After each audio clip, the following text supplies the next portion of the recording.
ঢাকা জাতীয় বাইতুল মুকাররমের খতিব আব্দুল মালিক রহিমাহুল্লাহ বিগত কোনো খতিব এরকম স্পষ্ট ভাষায় একজন ইমামের অধিকার নিয়ে কথা বলতে পারেন নাই।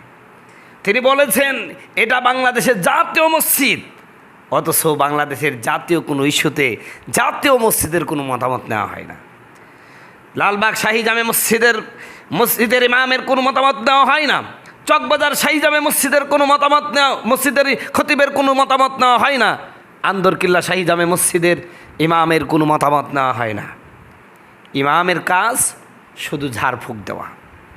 কোথাও কিছু ভয় পেয়েছে, হুজুর একটু ঝাড়ফুঁক দেওয়া দেন, এটাই কি মসজিদের কাজ? এই মসজিদ থেকে মুহাম্মদ রাসূলুল্লাহ সাল্লাল্লাহু আলাইহি ওয়াসাল্লাম অর্ধ পৃথিবীর গোটা মুসলিম সাম্রাজ্য শাসন করেছেন। হযরত ওমর রাদিয়াল্লাহু তাআলা আনহু অর্ধ পৃথিবী শাসন করেছেন মসজিদ থেকে, অথচ সেই মসজিদের খতিবকে এখন শুধুমাত্র ঝাড়ফুঁক আর নামাজের ইমামতির মধ্যে আটকে দেওয়া হয়েছে। সম্মানিত বন্ধুগণ, আমার ভাইয়ারা, আমার হঠাৎ করে এই নরম মানুষটা এরকম গরম বক্তব্য কেন দিল? কারণ জাতিসংঘের মাধ্যমে এখানে তারা অফিস খুলে আমাদেরকে নিয়ন্ত্রণ করবে। তারা সমকামিতাকে যারা প্রমোট করে তাদেরকে এই বাংলার জমিনে প্রাতিষ্ঠানিক রূপ দেওয়ার অপচেষ্টা চালাচ্ছে। যেই সমকামিতার কারণে আল্লাহ পাক একটা জাতিকে ধ্বংস করে দিয়েছেন। পৃথিবীর সবচেয়ে নিকৃষ্ট জীব এই সমকামীরা, যার আন্ডারে বাংলাদেশে এইরকম একটা নেক্কারজনক ঘটনা অফিস করতে যাচ্ছেন।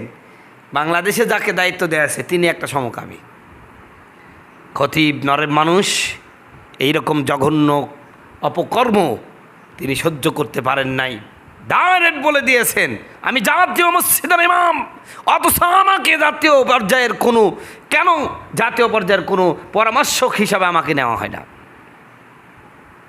বাংলাদেশের প্রত্যেকটা তাওহীদি জনতা, প্রত্যেকটা ইমাম খতিব, প্রত্যেকটা মুসলমানকে এই খতিবের পাশে থাকা লাগবে। এ কথা বলাতে হয়তো বা এই খতিবের প্রতি চাপ আসতে পারে।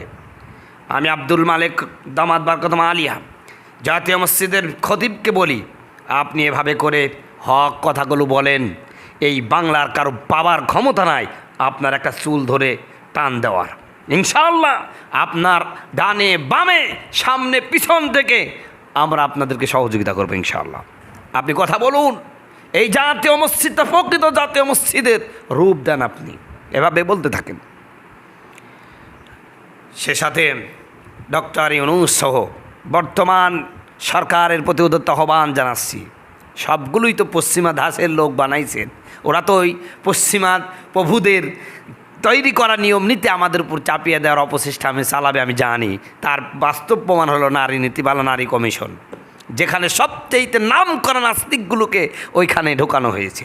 একজন আলেমকে, একজন ইসলামিক স্কলারকে, একজন তৌহিদি জনতার পক্ষ থেকে একজনকে ঢোকানো হয় নাই। মনে হলো যেন এদেশে নাস্তিকদের সাম্রাজ্য কায়েম হয়ে গেছে। ভুল করবেন। এদেশে এখনও নাস্তিকতা এদেশে প্রতিষ্ঠা করতে পারেননি, পারবেনও না ইনশাল্লাহ কিয়ামত পর্যন্ত।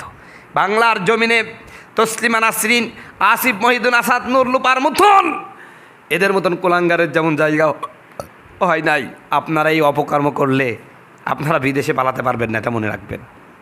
বারবার বলছি, ইসলামের গায়ে হাত দিবেন না। এই দেশে যে সমস্ত সমাজে ইসলামিক নিয়ম কানুন আছে এগুলোকে ওভাবে চলতে দেন। খবরদার আগুন নিয়ে খেলা করবেন না। বারবার বলছি, আগুন নিয়ে খেলা করবেন না।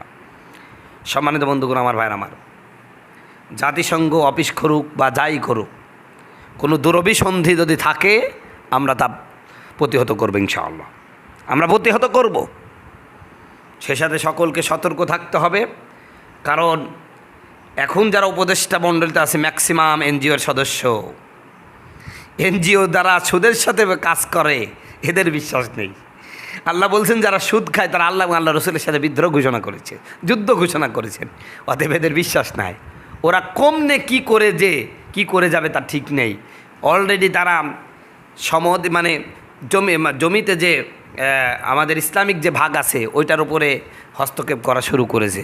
শেষ সময় তড়িঘড়ি করে সংস্কারের নামে কখন ওইটা যে বন্ধ করে দেয়, ওদের তৈরি করা আইন ঢুকায়ে দিবে আল্লাহ জানে। এজন্য সমস্ত ওলামাই কারাম তৌহিদ জনতাকে, ইসলামপন্থী আইনজীবী, তারপরে প্রশাসনের যারা আছেন সকলকে চোখ কান খোলা রাখতে হবে, এরা যেন এই সংস্কারের নামে এই অপকর্মগুলো যেন করে না যেতে পারে, সেদিকে লক্ষ্য রাখবে। সে সাথে ডক্টর ইউনূসকে বলবে, এতদিন ভালোই করছিলেন, ভবিষ্যৎ এই শেষ সময় এসে দয়া করে খারাপটা কাজ করবেন না, যাতে আপনাদেরকে যেমন ভালোবেসে মাথায় তুলেছে, মাথার থেকে আছাড় মেরে পায়ের তলে রাখতে এই জাতি 1 সেকেন্ড দেরি করবে না ইনশাআল্লাহ।